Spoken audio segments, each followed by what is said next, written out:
Hello everyone, I'm just going to do a short walkthrough to show you how I set up the Tenori-on working in tandem with other external MIDI gear. Now, first thing I need to do is just get that ready at the first bar, and I use an external MIDI controller as an external clock for this, so I'm just going to start the clock and you'll see. There we go, that starts running and the electribe also lights up. I don't have the sequencer running in the 303 just because I don't actually have any sequences on the 303, so it just gets in the way. Audio wise, I've got the 303 runs into its own channel, the electribe runs into its own channel, I've got the NSR, which is a half rack mount like general MIDI unit underneath here, running into its own channel. The Tenori-on runs into its own channel, and the Shruti runs into the electribe's channel. And that's kind of my setup really. So, first of all I get my sound sets ready. I tend to have bass on the first channel of the electribe, kind of a higher note running on the second channel of the electribe.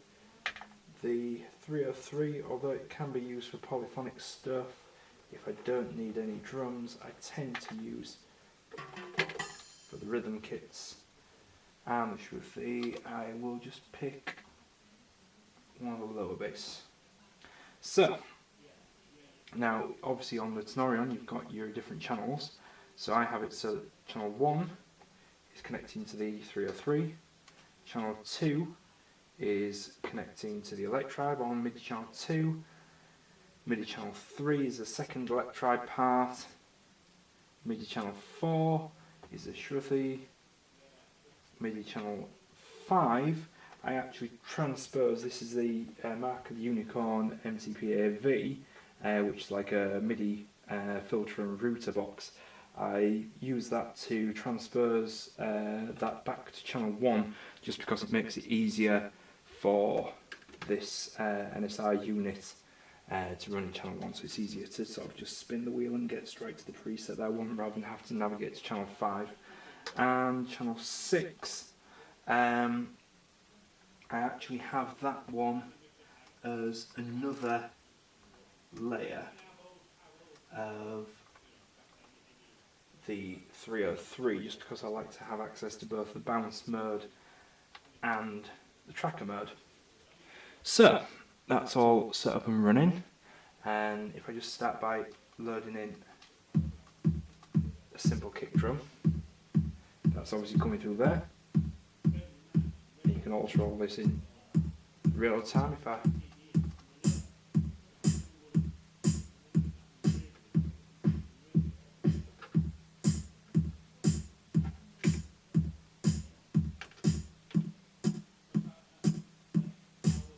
so you have access to all the tweaks, which is one of the benefits of doing it this way. So if I just take that, and then obviously I like to copy some stuff around, add new parameters on each layer so I can switch between different layers.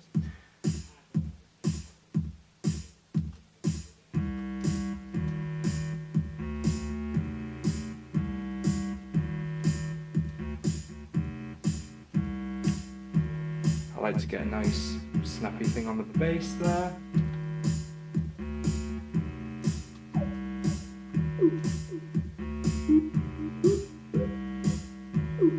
Get that there, and then again just copy that, start adding my hi-hats.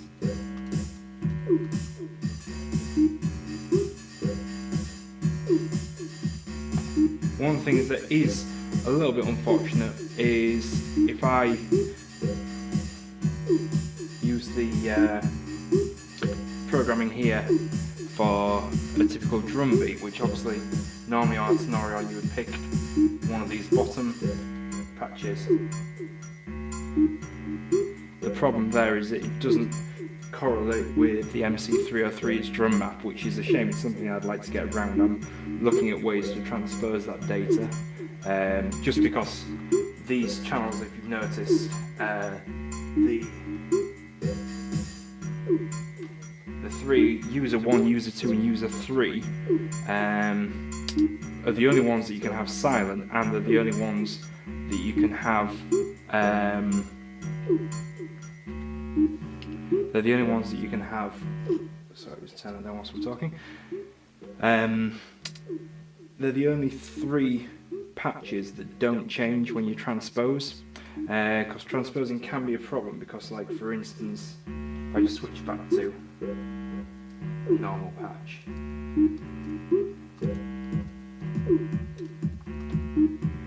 I tend to know where my bass drum is there, but if I was to transpose that from C, it changes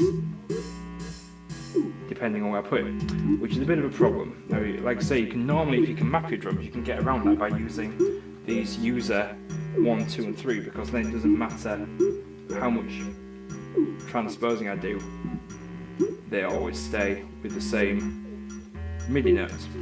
So I'd like to use them, but I need to find a way to get the 303 to accept that transposition. It's something I'll work on and get back to you whether I achieve that.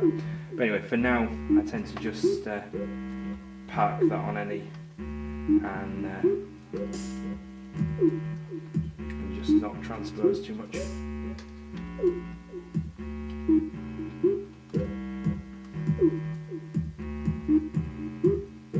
As a matter of interest, one thing that I do find useful is I tend to put little pencil marks on my Tenori-on to show me where key things are, where the kick drum is, where the snare is, for instance. These ones are actually worn off, but I tend to know where this particular map is. I've been working with it for a little while. But pencil marks rub off the Tenori-on very easily, so it's quite useful for just getting guiding principles, or even colouring in the actual 4s.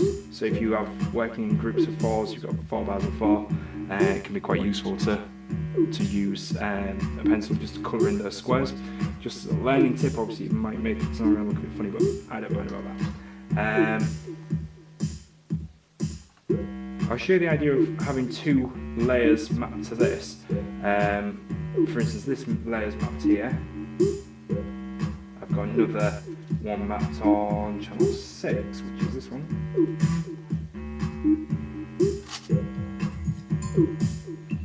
Which is nice for just bringing in a little bit of random.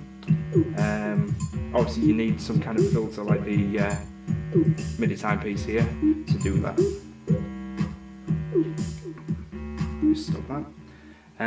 But yeah, so if you don't mind just using the MIDI channels 1 to 16 to play successive instruments, obviously you don't need the MIDI timepiece. You can just make that work with any regular MIDI filter.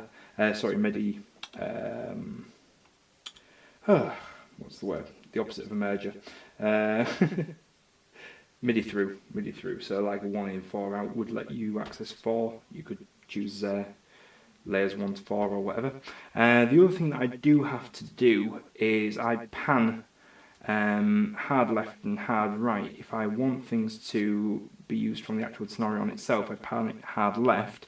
If I want to use the channels to use MIDI instruments, I pan hard right, and then I use a cable that only uses the left-hand channel of the Tenori-on. That's how I get around that problem of not being able to turn off individual instruments on the Tenori-on as volume-wise without affecting the volume of the receiving instrument.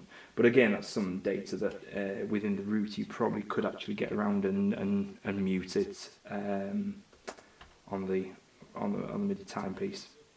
So yeah, I hope that gives you a better idea of how I did this, and thank you for watching. Cheers.